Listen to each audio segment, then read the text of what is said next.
G'day there. Today I wanted to talk to you guys about vinegars that we have in Australia and how they differ from the US ones for safety in canning. Now, when I first started canning, I was watching a lot of content from the US.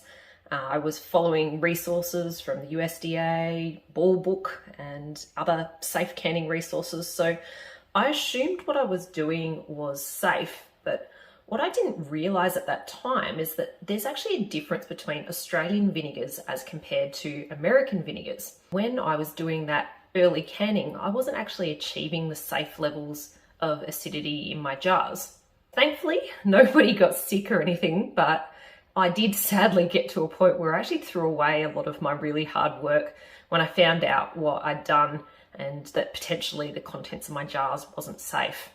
And I can tell you now, that was pretty heartbreaking to throw away the contents of those jars, having worked so hard on growing the produce and then harvesting it and preserving it. So hopefully today, the info that I share with you means you don't have to go through the same experience, and hopefully it gives you a good understanding of what vinegars to use and how that can contribute to safe canning for you. Under our Australian food standards, vinegar in Australia needs to be 4%, which means it's a 4% strength, or from a more scientific perspective, that means it's got 4% acetic acid in it.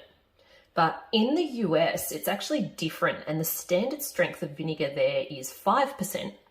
So what you find is the recipes that you access from American sources, including, that trusty Ball Book and the USDA National Center of Home Food Preservation website, all those tested recipes that they have that they say are safe are actually tested with their 5% strength vinegars.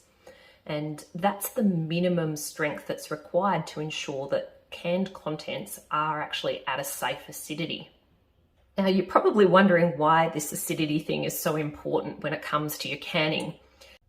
By way of background, my qualification is in environmental science, and I can sometimes get a little bit technical, so I'll try and keep this simple. But in a nutshell, when you preserve your food in jars, you create an environment that's low in oxygen. It's what's called an anaerobic environment, which is like an oxygen-free environment.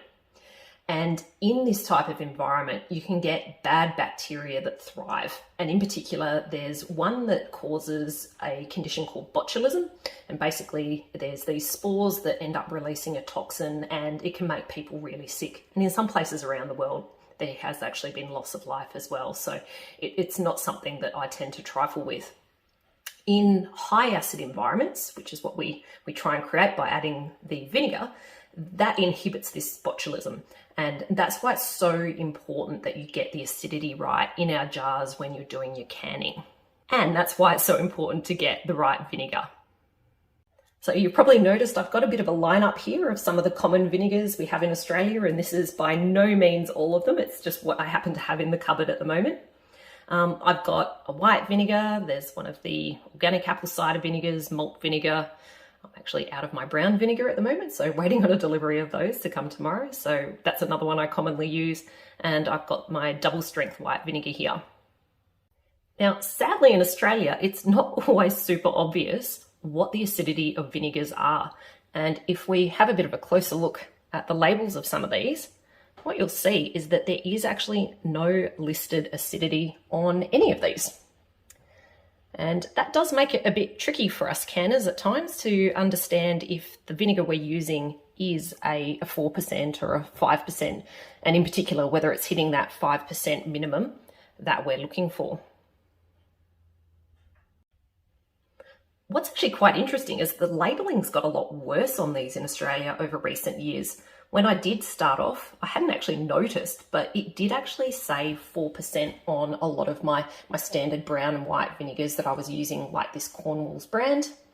With the apple cider vinegar, this one's not listed, and I'll be honest, I've done a bit of online research on this one, and I can't find any acidity listed.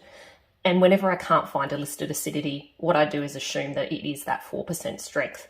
But there is other brands like the Bragg's, that is that 5% that you're looking for, and that's a better option if you are doing canning because you know that it's going to be safe. This one here is another one where it's not listed, but I believe that one is around a 4 or 4.2% as well. And then we've got this one at the end here, which is the Fehlberg's double strength white vinegar. This one also doesn't say what level of acidity this is. But given it was double strength, I assumed that it was going to be safe, but I wanted to know for certain. So I did actually reach out and contacted the brand, and they did come back to me in writing, and they've confirmed to me that that one there is an 8% vinegar. And when they confirmed that to me in writing a few years back, pretty much ever since then, that's my go-to vinegar for my preserving. Now, that doesn't mean that these other vinegars are no good for home preservation. Because these ones are a bit cheaper, the standard vinegars, I tend to gravitate towards those ones for things like my fridge pickles and for quick pickles as well. You know, where those ones are all about the flavour as opposed to food safety and maintaining that right level of acidity for canning. There is another way you can use them as well, and that's where if you can't get a 5% or greater strength vinegar, CSIRO has actually put out some advice that you can use our standard 4% vinegars by making a bit of an adjustment. And what they say to do is you need to take the vinegar, look at the amount that you were supposed to add in the recipe, and then multiply that amount of vinegar in the recipe by 1.25. And if you do that, the recommendation from the CSIRO is that that brings the level of acidity up to the level you want in your recipe. So to wrap all that up, getting the acidity right is really important when you're doing your canning. Do look at the labels when you're choosing your vinegars. See if you can find ones that say 5%. I have less success with finding labelled ones these days at the Woolies and the Coles, but you can find in the IGAs some really good vinegars in there that often do have the 5%, and often those ones that are imported from other countries and have that higher standard strength level. And if you can't find something that is 5% or greater, use the double strength vinegars. They are a lot more common in just your normal supermarkets now than they used to be. And you can can with those as is with confidence. And if you can't find the 5% or the double strength, it's really just a matter of making those adjustments to your recipe and the amount of vinegar you add following those guidelines from the CSIRO. Hopefully you found that information on vinegars to use in canning useful, and hopefully that saves you any of the grief that I had in my early days of canning, where I did end up throwing away a bit of product just because I didn't have the confidence that it had the right acidity level and that it was going to be safe for my family. Thanks for watching, and catch you later.